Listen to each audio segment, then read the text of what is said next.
welcome to Catch Outdoors. I'm your host, Captain Rob Modies. Contact email is catchoutdoors@gmail.com. My website is catchoutdoors.com, and my Facebook page is, you guessed it, Catch Outdoors. Catch Outdoors presented by Waypoint Podcast Network at waypointtv.com. Got a couple of books available on Amazon Kindle. Bridge to Paradise, that's a book of short stories. Some of my travel writing over the past 15 to 20 years or so. And What I Know About Fishing Southwest Florida, labeled by readers as the book about fishing the salt along Southwest Florida's coast. Book 3 is in the works. First thing I'm going to do before we get into the bulk of the podcast is reintroduce myself. Because of a big shift from freelance podcasting, as I call it, to a more national podcasting, I've been asked to join the Waypoint Podcast Network, and really happy to be here. It's big, and I've personally admired Waypoint TV for quite some time. They broadcast one of my favorite fishing shows, Saltwater Experience with Tom Rowland. My podcast, however, is a rarity in the world of podcast. It's generally just me, myself, and I on the mic, so it's not really an interview show.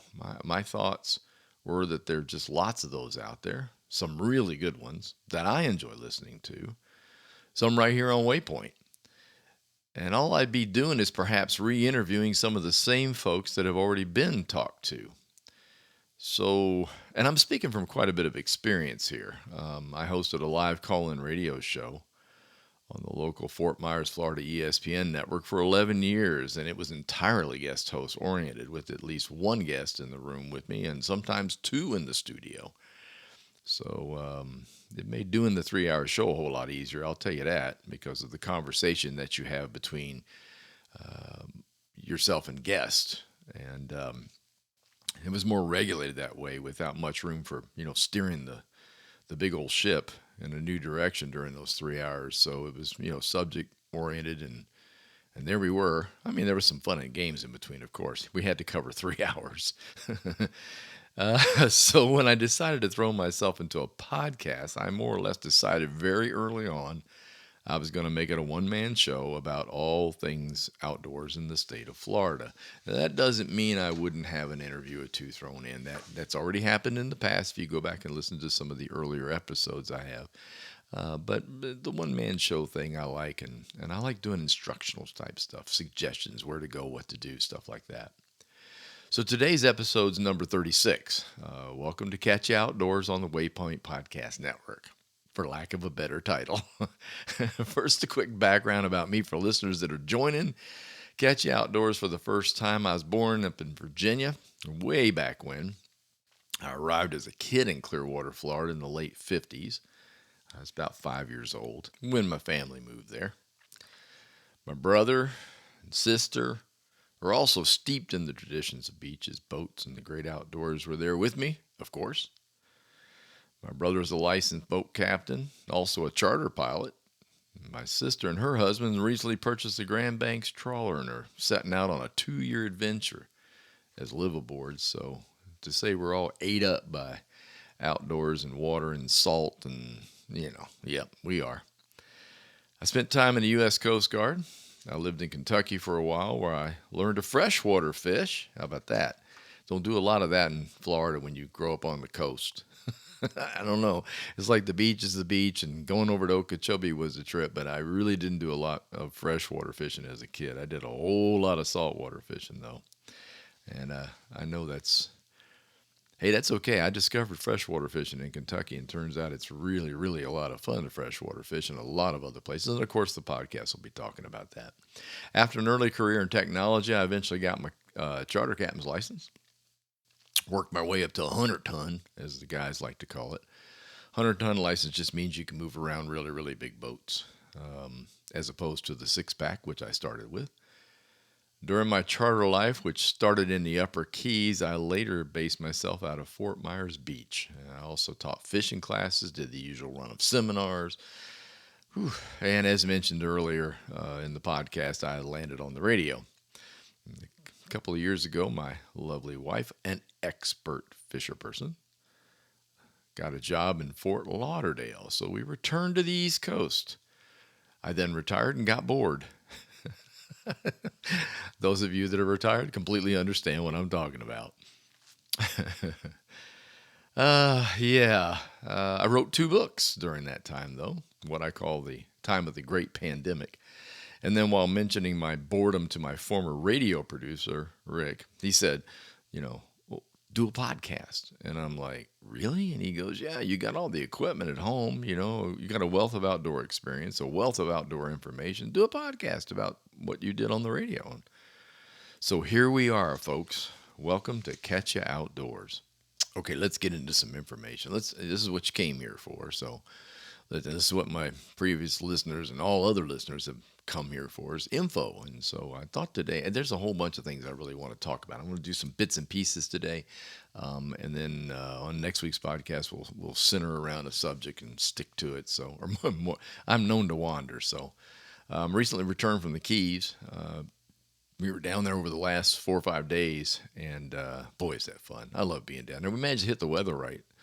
At this speaking, there's a tropical nonsense building up out there, and so we got home before that mess gets here. So, but we were down there. My wife's birthday. We had a big birthday celebration down in Isla and that's one of our favorite spots. We spent a great deal of time there in the '90s when I lived over here on the East Coast back then.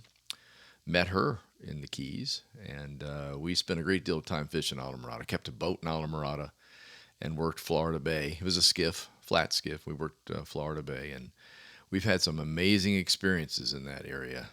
I would have to say, Islamorada is labeled itself as a fishing capital of the world. I agree. I mean, I've been to other world places and fished, but it's pretty hard to beat Islamorada. One side is Atlantic Ocean, the other side is Florida Bay, and you pretty much have your choice based on weather, size of your boat, and what you want to hit for fish.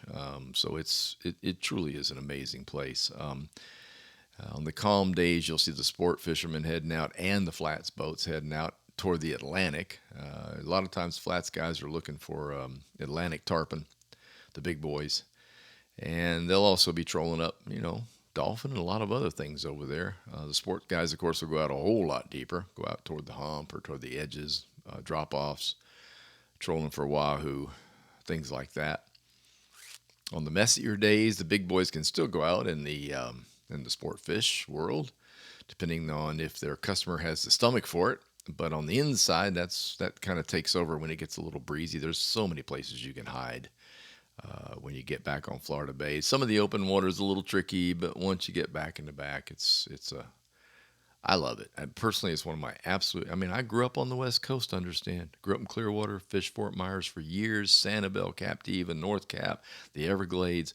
But honestly, it's hard for me not to like Florida Bay. The southern end of it, down by Islamorada, crystal clear waters where you can search for permit and bonefish, tarpon, and as you move up, the water gets a little more color to it as you get up in the bay because it's more affected by the Gulf of Mexico, and so you have this tidal water that's got a little greenness to it, a little color, and up there are huge snook, huge tarpon, a great deal of permit. You get up into the triple tail area, I call it, where the triple tails start to show up. It's just, I don't know, it's just a phenomenal. It's a big fishery too. I mean, we're talking miles of water. And it takes quite a while to learn it, but you're going to go get you a good guide out of Islamorada and go fishing. I mean, it's great fun. We had some great eating. I'm going to bring this all up in later podcasts. I've decided I'm going to put them. Actually, my wife decided you really ought to do something about eateries in the Keys, tackle shops, perhaps, things like that. And so we're going to get into that. But boy, we had some great meals. Down on Cujo, there's this favorite place among almost all Keys people called the Square Grouper. If you don't know what a square grouper is, look it up. Now, it's a reference to the old smuggling days of pot and marijuana. The boats would pack it up. The smugglers packed it up into big square cubes, if you will. 25, 30 pounds, 50 pounds, whatever, and wrap it in plastic. And then when they got in trouble, they'd hurl it overboard and it would float. And in some cases wind up on the shores of the Florida Keys. And Whether or not you decided to say you found one or not was your business. Um, you go to jail, of course, but if you got caught. But anyway, that's where the term square grouper came from. And so this restaurant, Square Grouper's been down there for a while. It is one of the best. No, it is, in my opinion, it's in the top three. I mean, and there are hundreds of places to eat in the Keys, but the Square Grouper is all that, and then some. They opened one in Alamorada, and same people. So basically, the same great food.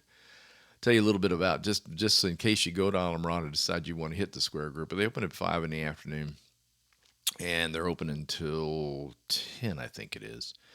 But you probably can't get a table after 8:30 to 9 o'clock. So you go early, and I'm not kidding. You're going to wait an hour and a half. If you're one of the first people there and you manage to get seated, you're really lucky. After that, hour to an hour and a half. However, they've put a bar upstairs that you can go up there and sit and wait at, which was a great idea.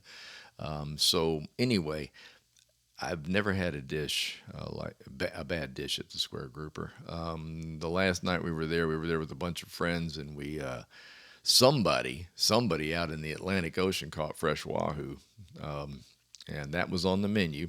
Yep, fresh grilled wahoo. Oh my goodness, that was good. So there you go. I'll give you a spot, but we'll do a whole lot more about restaurants and places to visit in the Keys at a little bit later time. Let's talk rods and reels, bull spin fly, and lots of other stuff. The reason I'm going in this direction on this one, because of the Keys visit, I hauled some equipment down. I had standard spin gear, and I had my fly gear with me. My wife was insisting on a fly casting lesson, so I wanted to make sure that was covered. I'm not going to say she just started. She got in this fly fishing thing a few years ago, and just work got in the way. Things get in the way. You all know how it is. Things just get in the way, and then finally we decided I'm going to buckle down. And it's probably after a couple of weeks ago I landed two tarpon on fly, and she was there to witness that, and I think that pretty much did it. She's like, I have really got to figure out how to experience this and get into this. And I said, well, let's buckle down. I bought you a great fly rod a couple of years ago. Let's get it going. So we did, and while there, I had friends there, of course, for her birthday party. And there were a lot of people that I knew there, and a lot of them would hit me up for that kind of information. And one of the things that kept popping up, because we'd go out and fish along the shoreline of the Atlantic at the resort, and we would also do the pier that they had and stuff like that, and and the big question it wasn't so much like what do you use? People down there are either artificial users and they have a lot of their favorite stuff, or they throw shrimp, cut baits, things like that, especially if you're shore fishing. No telling what you're going to get. Mostly cudas, a few small sharks, but every now and then you're going to pick up a mangrove snapper or something like that that's close to one of the docks or pilings. And there, of course, there's a host of other, I call it weirdness. The Keys water is amazing as far as the type of species that it holds. But rods, that was something that I always got hit. I got hit with that way back when I first started guiding. People would ask. That's one of the first questions, and it usually came from someone who was on the boat who had fished quite a while, and they pick up one of my rods and fish, and they within 4 or 5 casts are like, what is this? And they suddenly realize that there's a difference. And I honestly think that most folks out there don't really understand that rods and reels are all of them are radically different. I mean, they have one job. Let's put it that way. Reels reel in line, and a rod fights a fish or cast. Depending on how you look at it. But for all intents and purposes, most people view a fishing rod as just a fishing rod, not something that may have size or shape or differences in the way it feels or tip action or you know how many guides it has on it, what is the handle made of, things like that. It tends to escape them. So I thought I'd get more into that, and then of course we're going to cover reels too. Now, while I'm going to mention manufacturers every now and then, I'm not trying to say you need to go out and buy so and so's rod. I want you to try them. Okay, I want you to mess with them. Picking a rod up in the store and just kind of looking at it ain't going to get there. If you do happen to go fishing with somebody, a friend, a guide, use the equipment. You ask to use their rod and get a feel for what's out there. When you're purchasing in a store, if you can at all, and they have the access or space for you to try it, try it. Sometimes they'll take you out in the parking lot. Sometimes take you out back and let you throw a couple times with it. Stick a reel on it with some line on it. See what it feels like. I can give you the ones that I've used and the ones that I like, but it's more your choice of what you're going to pick up or what you're going to get and what makes you happy. I really, okay in the saltwater fishing world, whether it's West Coast or East Coast, and if you're fishing inshore. So let's just say inshore waters. We're not sitting on the Gulf of Mexico. We're not sitting on the Atlantic Ocean. Typically, a 7 foot rod is a great length. There are obviously 6 6s, 6 9s, 7 2s. The manufacturer sometimes will just have a blank that's a little longer or a little shorter, but somewhere around 7 feet is where I personally like to be. And a lot of other anglers try to hit that number. You'll find that that's a very popular size when you go shopping for saltwater equipment. And freshwater. I use the same size in fresh when I'm using, especially with a spinning rod. I like 7 foot. I like something that's got a nice fast tip on it.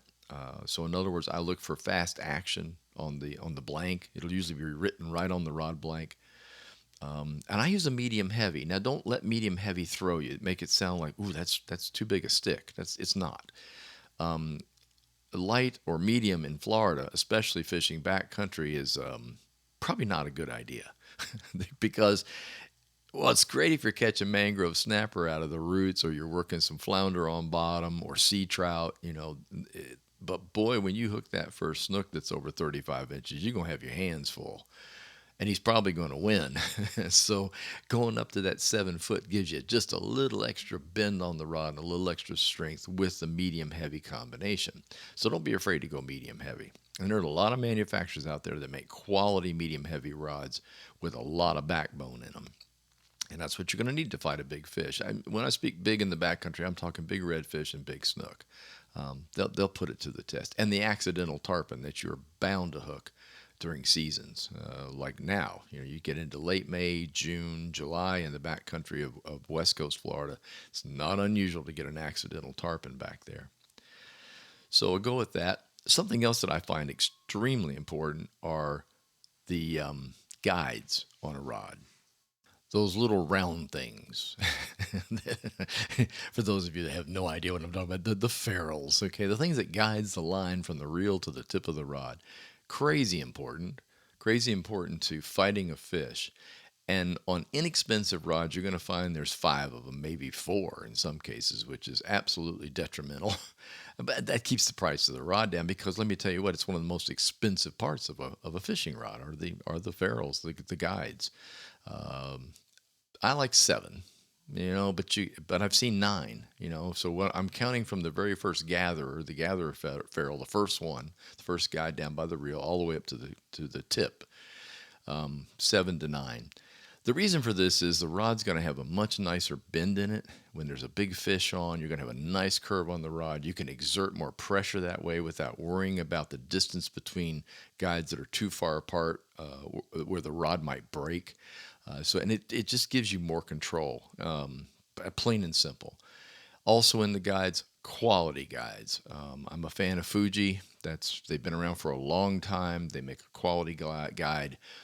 They make an internal structure on the guide, which is not like a real fragile glass. I'm not really sure what it is. It's much harder, and I know that over time, when you're using like braided line, it'll last a whole lot longer than a more inexpensive or a cheaper insert in the guide. So keep that in mind. I get back to the fast action part. Look for that on the rod. The reason I like fast or ultra fast or as fast as I can get it is that's what gives you the tip that's real quick. So like the last foot and a half of the rod, last 18 inches or so of that rod is really important with big fish. You want to be able to feel the bite, and you'd be surprised how light some bites are. I've had snook just pick up a bait off the bottom if I'm using live shrimp. Redfish the same way, and it's nice to have that little touch, especially when you go after the smaller stuff like I mentioned, a mangrove snapper. You're looking for dinner. You want mangrove snapper, world's greatest bait stealer. It's nice to have a tip that's really, really quick and really, really responsive so that you can actually feel that bite. Spin versus bait caster. Okay, so a bait casting rod is typically what you would see the guys use when they're going bass fishing. Instead of the reel hanging on the bottom, the reel's on top. Guides are on top. So the rod's actually the other way around. I hate to say backwards. That's not fair to bait caster people. I'm a spin person, so I get it. Bait casters are, it's a tool, and bass guys love it. Mainly because I think personally of being able to toss things, flip things under docks, under bushes, up close up work, things like that. In the salt, we're more concerned about getting some distance out of it. We want to be able to cast really, really far, and the spin caster typically will cast further than a bait caster. So there's that. However, don't get me wrong, saltwater guys do use bait casters, especially when they're snooking up against like heavy cover, heavy mangrove. They're in tight, like back in the glades. When you fish the glades, you're in these little creeks and stuff where there's not a whole lot of room on either side of you. So sometimes at that point the spin becomes an encumbrance. You need to really go with the bait caster so that you can flip soft plastics and things like that up under bushes, and then work it hard when the fish hits. Because I don't know, I'm a believer there ain't no small snook back in the Everglades. Those suckers are always big, and they're always mean. And they're really good at busting you off. So there's a reason for it, but don't be afraid to use a bait caster in salt. If that's your comfort zone, if that's like if you've lived up north all your life and all you've ever done is bass fish, and that's the rod you use, then by all means do it in the salt. However, just make sure it's a saltwater equipment. A lot of guys will come down here and bring their freshwater equipment with them, fish in the salt, have a really good time with it, go home, and about 3, 4 weeks later, the finish starts coming off, or something bad happens. And let me tell you what, salt is brutal. So if you're going to you're going to go with a bait caster, by all means, go with something that's made for salt water. So the rules pretty much apply to the bait caster. Same size, 6 to 7 foot's what I like. I've never really used a real short bait caster because I don't really do up close with it much. But friends have told me, it's really the same thing. Something that's got a really nice fast tip on it, something that's got it's stout, so that you can fight a big fish, especially if you're in close quarters. And so there you go. I mean, it's all kind of the same thing in a way. When it comes to brands, I'm a big fan of St. Croix. I'm not telling you to run by it, but I love them. I used them when I was guiding. I used them before St. Croix were really popular. I'm old, but they are really, really great rods. They make a great line of fresh and salt, so it's hard to go wrong. And they have lots of different models in between. G. Loomis is very popular here in Florida. G. Loomis makes a fabulous saltwater rod. Can't beat it. Well, you can, but you can't. You can beat it with a custom made rod. And there are a lot of manufacturers down here, and there are people. A lot of tackle shops will have an employee in there who's building outrageously great rods, and you get yourself a custom made. There's nothing. I love customs. You get to pick the blank, you get to pick the style you want of the wraps, the colors you want, the way you want it to look. Put your name on it, whatever the heck whatever floats your boat. And you can have it built specifically for a fish that you're going after. If you're a snook fisherman, if you're a snook red fisherman, if you're a tarpon guy, you can have a rod specifically built for the species you're after. So nothing wrong with that. The closest thing to a custom built rod that I found in Florida are rods made by a guy named Fitzgerald, or Fitzgerald Rods. And he was known for doing bass rods early on. A lot of bait casters, quality bait casters. And all of a sudden, I'm going to say it was 5 years ago, maybe longer. Could be 6 or 7 years. Time flies when you're getting old. He came up with a spin rod finally. And I've got several of them. And I love his spin rods. They are really, really nice. They're very light. They're very fast. They've got a lot of backbone in them where you can pull a really big fish out of the water when you get yourself into trouble under mangroves and stuff like that. So that's another good one to look at. Reels. Let's talk about reels for a few minutes.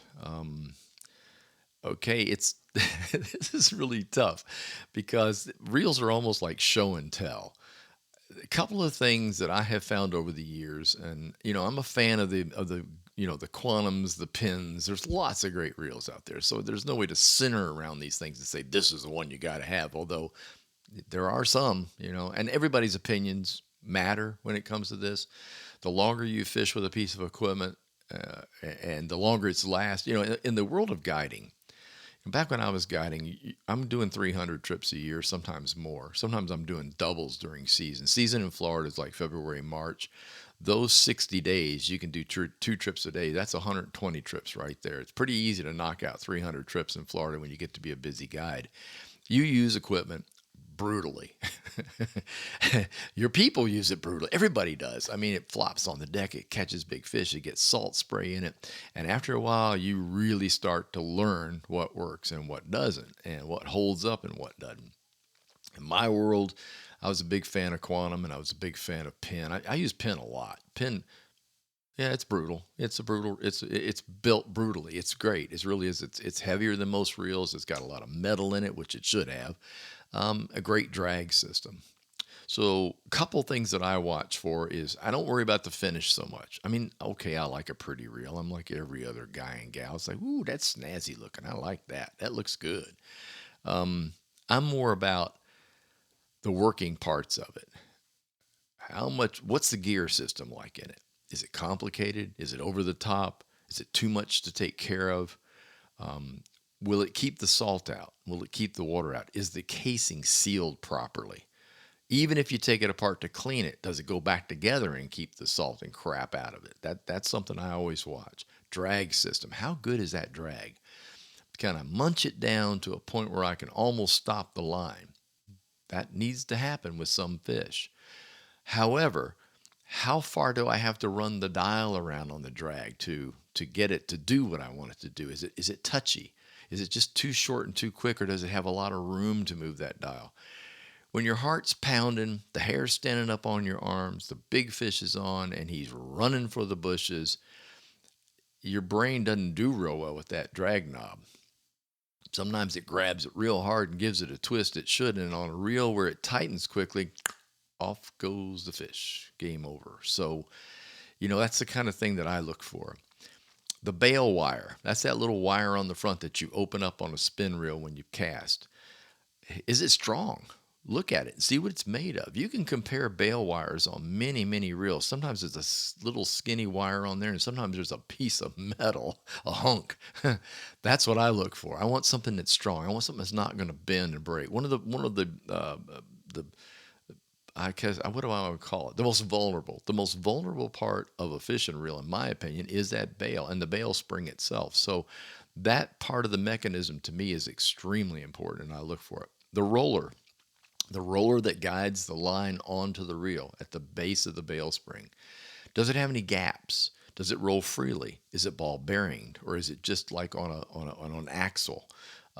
You're using high quality lines now. Mono has really gotten good. Braid is, I love braid. I exclusively use it. That's all I use on my fishing rods now. And you want something that can handle braided line. You don't want it cutting into that roller. You don't want it slipping off the roller into the edges. That's a certain disaster for a cut line. So those are the kind of things I look for in the reel. Price, $100 to start. 120, 129, somewhere in there. Yes, there are 59.95s out there. Yes, there are some that are on sale for, they were $109, $110 for less. Go for it. But I have this weird thing in my head. It's like a price range that I would look for. And quite honestly, I've reached the point now where most of my reels are going to be over $200. 220, 229. You of course must know you can buy $700 and $800 spinning reels. It's yeah, they're out there, and yeah, they're really good. Just depends on how addicted to this sport you really are and what you can get away with in your checkbook. Once again, I mentioned this earlier. Try them. Don't be afraid to try one out. See if talk to friends. I mean, most fishermen have got lots of fishing friends, and they're all opinionated, and they all have equipment. And you should ask them, like, what do you use? What do you like? Is this something that you want to run with? Does it make you happy? Does it feel good when a fish is on? Have you had problems with it? Things like that. So nothing wrong with going out there and trying reels that somebody else has. And again, when you get back to, say you do a guided trip and you're really like, this reel is cool. What is this thing? Ask the guide about it. Ask him why he uses it. That's probably not a bad idea either. Maintenance. When it comes to rod and reel, the rod, of course, wash it down when you're done. Obviously, especially if you're saltwater fishing. the reel itself is real important. I guess the best tip I can give you is never blast water into it. If you're using a spray hose to clean your equipment down, don't blast the reel. If it's got salt on the outside, you're just going to move it to the inside. So it's kind of critical not to do that. So I use like a light spray when I spray it off to get the salt off. And then, of course, lube it whenever you can. There's the reels will come with instructions for lube points. Make sure you use them. And then, depending on your use, in my case, I rotated my reels, my guide reels. Like, say I had pins, I'd have a dozen of them, and I'd fish with six and six in reserve. And then I would rotate them. And then about every 6 months, they would go to the tackle guy, my tackle guy, and he would do a complete relube. In other words, take them apart, lube them, put them back together again. And I'd start the whole cycle over until I literally wore one out, and then I'd have to replace it or two of them. So for the normal user, not a guide, if you fished every weekend, that's 50 trips roughly a year. And if you fish both weekend days, you're fishing almost 100 days a year. So keep that in mind. If you're not that much, if you fish a couple times a month, you can get away with a year before you really have to have it serviced. But by all means, keep that in the back of your mind. Most folks that own reels don't do that. They'll do their own service to it. They'll put a little oil in it. They'll take care of it. I'm not saying you won't take care of it. You do take care of it. But ultimately, the interior or the working part of the reel really ought to be going over. And especially if you've caught big fish or you're a big fisherman, you really are after those big fish. The drag washers get worn, parts and pieces inside. They're put under a lot of pressure, and you need to have it checked. You'd be surprised every now and then you'll find a cracked gear or something that's just not, or a tooth off a gear is in there floating around, and that ain't cool. So you want to make sure that you do the maintenance on the reels on a regular basis if you can. Some final thoughts. Back to the fishing rods for a second. I've been fortunate to fish the beaches of the West Coast and the East Coast of Florida, and they are a bit different. I won't say radically different, but they're a bit different. When I moved back over here to the East Coast, back to Fort Lauderdale, I didn't own a rod longer than 7 feet. When I got over here, I suddenly remembered that, whoa, I'm going to have to go to 11 or 12 feet over here to fish some of the things that I want to do. So, long story short, without getting real technical, the West Coast of Florida is walking a beach and fishing right at your feet. The fish on the West Coast of Florida, typically down in the Sanibel, Captiva, Fort Myers Beach area, on south. The fish that you're looking for are literally in the trough at your feet. They are not way out in the water. They can be if you shark fish at night, but typically if you're going for snook, which is what everybody likes to do on the West Coast, beach fishermen do.